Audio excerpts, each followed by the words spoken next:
Солонгос улсын MVP аавна гэж би бол бодож байгаа. Бэлтгэлээ гэдэг тэмцээнд орж чадахгүй тэр л юм хэцүү байсан. Багшийнхаа нүдэнд орох гэж 2-3 дахин бэлтгэл хийдэг байсан.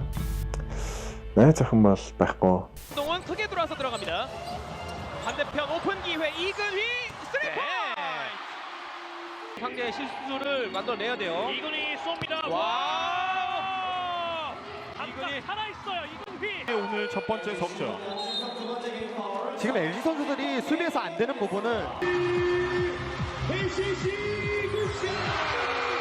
Багасаа л сакс тоглодог байсан. Гэртээж, гэрийн гадаач. Ер нь бол шид дээр өнждөг хүүхэд байсан. Тэгээ Солонгос яваад яг мэрэгжлийн саксны тийм сургуульд оршоод. Тэгээ одоо саксаа тоглоод бараг 16 жил болж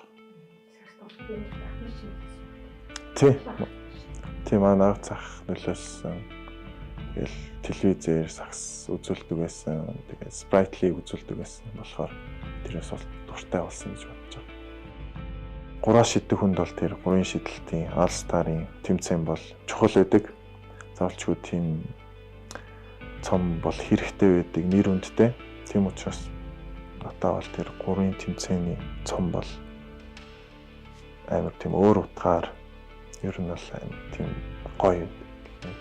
Монгол даяараа ингээд баяр үргэсэн. Яг ингээд би ч мэдээг байхад фейсээр тавигдсан. Тэгээ Монгол даяар баяр үргэсэн. Ер нь бол тэр гурийн шидэлтээс болж миний Монголд дах танилгаа жоохон ихсэн. Тэгээд бас авраг авсан. Одоо фри эйжент болж байгаа болохоор тэр үед болохоор зүгээр багийн гэрээ дуусаагүй байсан болохоор одоо л ингэж яг фри эйжент угаасаа тэр Солонгост гайгүй шиддийг бол мэддэг болохоор одоо л ингэж багуудын саналгаа орж ирэх байх л гэж бодож байгаа. 5 сарын дундуур тэгээ 5 сарын сүүл хүртэл ингэ гэрээнүүд явагдсан. Монгол баг бол байгаа. Санал өгсөн. Тэгсэн би бол одоо гэхдээ Монголдо биш Солонгосдо шигшээ болсон. Тэгээд миний ер нь багийн мөрөөдөл болохоор Солонгос шигшээдээ тоглох байсан байхгүй. Одоо ингэ тоглоод үзчихлээ. Ер нь бол ингэ мөрөөдөл биелж байгаа. Гэхдээ би бас нэг өөрт зорилго тавьсан. Энэ бол Солонгос улсын MVP аавна гэж би бол бодож байгаа. Энэ зорилгоо биелүүлсний дараа л Монголд ирж тоглох байх та яар. Одоохондоо тийм бас нэг өөр зорилготой байгаа болохоор яг тэр багтаа явсан үеэс бол хамаагүй хөгжсөн. Яг ирээд бараг таньсан юм талбай л байсан. Энэ бол Монголын хөгжилт бол гоё юм, саксны хөгжилт бас гоё юм. Ер нь бол тэгээд одоо ингээд Солонгос явсанс Монголоо ер нь бол санаад байгаа гэх юм уу. Тийм байнга ирмээр санагдаад байна.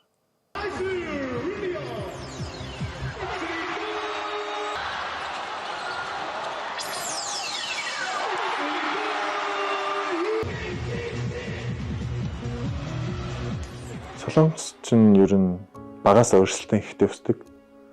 Тэгээ тэр хүмүүсийг давж гарах гэж багшийнхаа нүдэнд орох гэж 2-3 дахин бэлтгэл хийдэг байсан. Тэгээд бас иргэний асуудлаас болж эмнэлэг явахын тулд нэг үзүүлэхийн тулд одоо солонгосчуудаас 3-4 дахин тэр мөнгө нь гарна. Тийм учраас эмнэлгийн асуудал бас жоох хэцүү. Тэгээд тэр өрсөлдөөн дунд ингэж амжилтанд гарах бас хэцүү байсан. Тэгээ саксаа тоглоход л жоохон тэр иргэний асуудлаас болоод жоох хэцүү байсан. Яг тэмцээнд чухал гэсэн тэмцээнд орж болохгүй. Тийм тэгээд бэлтгэлээ гэдэг тэмцээнд орж чадахгүй тэр л юм хэцүү байсан. Иргэншлээ солисон болохоор заавшгүй нэг бас нэр хэрэгтэй байсан. Тэгээд тэрийг бас би өөрөө бодож байгаа тэгээд солисон. Тийм яг гадаад хүн гэж харахгүй яг Солонгос хүний нэрээр явж байгаа болохоор тэгэл Солонгос хүн гэж боддог тийм болцсон нүр. Ер нь бол тэгээд нэрээ солихоос өмнө бол болцох гэдэг нэрээр явдагсан. Энэ яг миний нэрийг сонсоод гадаад хүн юм байна гэдэг тийм юм бол байсан. Ер нь бол ингээд оф сизны үеэр байнга хуваарна. Өөрөөр босоод 6:30 гэж босоод тэгээд 7-оос 8 хүртэл хуваараа бэлтгэл хийн. Тэгээд хоолоо ичээд 9:30 гээд одоо төмөр өргөн. Тэгээ 11:30 гэж дуусаад тэгээ багаараа хоолоо ичээд тэгээ жоохон унтцаагаад 4 гэж бас бэлтгэл эхлээд 6 гэж дуусна. Өглөө өдөр нь болохоор багийн бэлтгэл. Тэгээ үүрээр орой болохоор хувийн бэлтгэл ордог байхгүй. Тэгээ 6 гэж дуусаад орой хоолоо идчихэд 8-аас 9 хүртэл бас хувийн бэлтгэл орно. Ер нь бол тэгээд оф сизны үеэр өдөр хоолоо ингээд баг 4 бэлтгэл хийдэг. 4 удаа. Яг ингээд сизны үеэр бол тэгэл яг хуваараа дагаал автобусандаа тэгээ буудалтаа тэгэл тоглолт болоо л явж.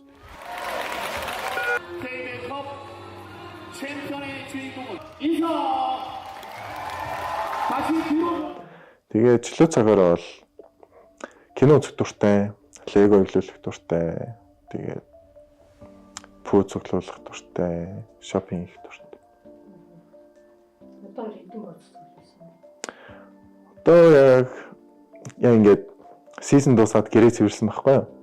Тэгээд шинэ пүүз яг хэд байна гэсэн чинь 88 тэр пүүз байсан. Тэгээд яг өмсний нь бол тоолоогүй л дээ. Ер нь бол тэгээд 100 гарах байхаа. Шинэ нь зүгээр шив шинээрээ байгаа нь болохоор 88. Найз охин бол байхгүй. Одоо ингээд бас хийх юм зөндөө байгаа. Мөрөөдлөө бас биелүүлэх юмнууд бас байгаа. Тэгээд фэнүүд бол байгаа. Ер нь солонгосын фэнүүд нь амар гоё сэтгэлээрээ тэг яг тоглолтод орохын өмнө зураг даруулаад тэг яг тоглолтын дээр сайн дэмжин. Тэгээд тоглолт дуусах юм бол бэлэг захиа идэх юм гэл ер нь гоё юмнууд өгнө. Ер нь бол жоохон сэтгэлээр одоо нас болоогүй байна. Тэгэл 30 хараад 33 34 тэл гэр бүлийн юм л болов. Монгол хүмүүс намайг тийм монголоор ярьж чаддгүй гэж хэлдэм байлээ. Ер нь бол тий. Гэтэ би бол үгийн баялаг болж байгаа юм уу? Тэрийг жоохон ойлгоорой. Тэгээд угаас солонгост 10 хэдэн жил амьдэрсэн. Гэтэ монгол хэлээ сайн давтж байгаа. Өөрөө би тааш. Тий. Ном уншиж байгаа монгол хэлээр. Ер нь бол ном унших дуртай. Гэтэ даан солонгосоор уншдаг байхгүй. Тэгээ одоо монголоор уншиж эхэлж байгаа. Монгол номууд уншиж байгаа. Тэгээд ээжийн л өгсөн тийм номуудыг уншдаг юм да. Тэгээд өөрийгөө хөгжүүлэх гэж хэлэх хаа монголоор. Зөв. Тийм өөрийнхөө тийм хөгжүүлэх, хүнтэй яаж харьцах, хүнтэй яаж ярих, тийм өөрийгөө тийм хөгжүүлэх тийм номонд бол ер нь дуртай. Тэгээ ээж угаасаа надад байнга хэлдэг монгол хэлээ марч болохгүй шүү. Өвөө ч гэсэн байнга хэлдэг. Ийм гоё хэлээ марч болохгүй шүү гэл. Ер нь бол бараг өдөр болго ярьдаг өвөөтэй, ээжтэй. Тэгсээрээ бол ер нь бол монгол хэлтэй гайг гэж гайг болно. Сакс тоглож байгаа хүүхдүүд байвал тэгээд асуух юм ч юм уу тэгээд сурмаар юм байвал тэгээд миний юм руу бичээрэй.